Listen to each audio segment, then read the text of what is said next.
They attacked by air, land and sea, taking Israel by surprise during a major Jewish holiday.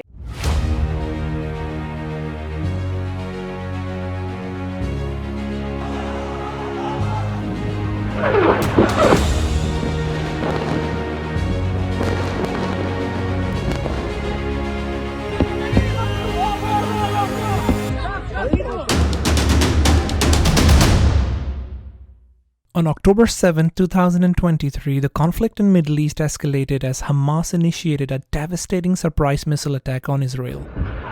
This attack was officially named by Hamas as Al-Aqsa Flood. The development is a stark reminder of the ongoing tensions in the region and raises concern about the potential consequences for both sides. But the question remains, why did they do it? Before getting into that, let's talk about what Hamas is and how do they operate. Hamas, which stands for Haraka al-Muqawama al-Islamiyya or the Islamic Resistance Movement, is a Palestinian Sunni Islamic fundamentalist organization. It was founded in 1987 during the First Intifada, which was an uprising against Israeli occupation in Gaza, the West Bank and the East Jerusalem. The organization's primary goal is the liberation of Palestine and the establishment of an independent Palestinian state.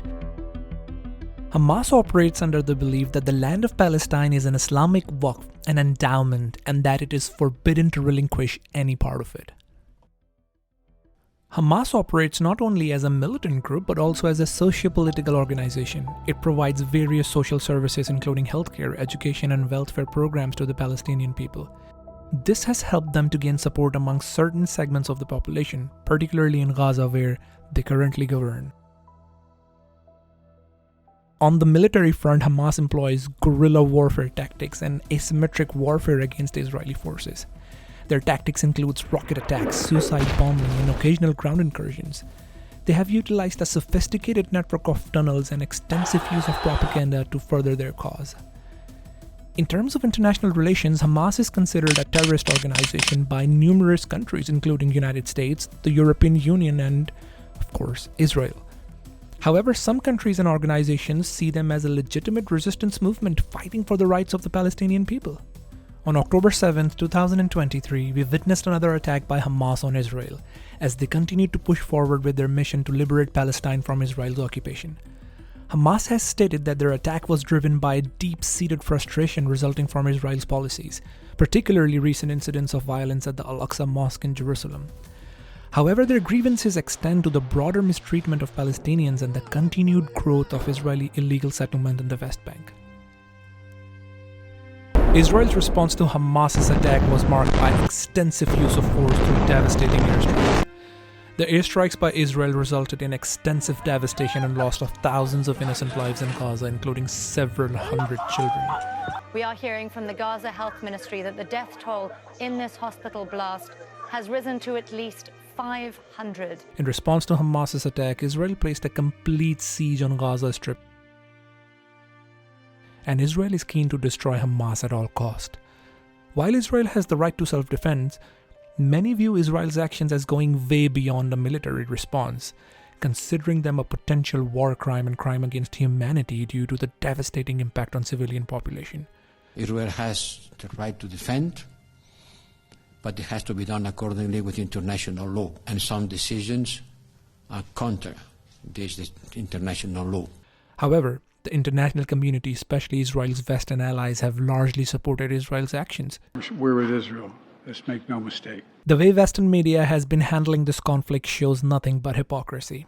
Prominent Muslim journalists like Mehdi Hassan, Ayman Mohyuddin, and Ali Velshi has been suspended from MSNBC exactly at the inception of the conflict. MSNBC denies these allegations, calling the change in lineup coincidental. On the other side, Ivy League universities are under tremendous pressure from wealthy and powerful donors, forcing them to take actions against students protesting against Israel's atrocities in Gaza.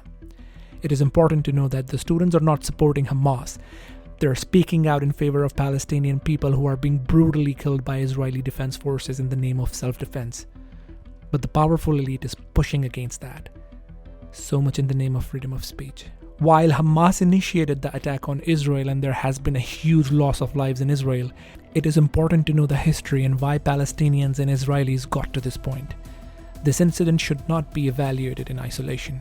There is a long, brutal history of Israel's atrocities on Palestinian people for decades. These atrocities are not only reported by uncountable human rights organizations, but even by the people in Israel. Amnesty International published a 280-page report highlighting Israel's brutal use of force and human rights violations. Israel's prominent human rights organization B'Tselem called Israel is a regime of Jewish supremacy. Even former Mossad chief called out Israel for imposing an apartheid-like system in Israel. United Nations resolutions calling Israel's settlements in West Bank illegal and a flagrant violation of international law. A quarter of Jews in the United States think Israel is an apartheid-like state, and 22% believe that Israel is committing genocide.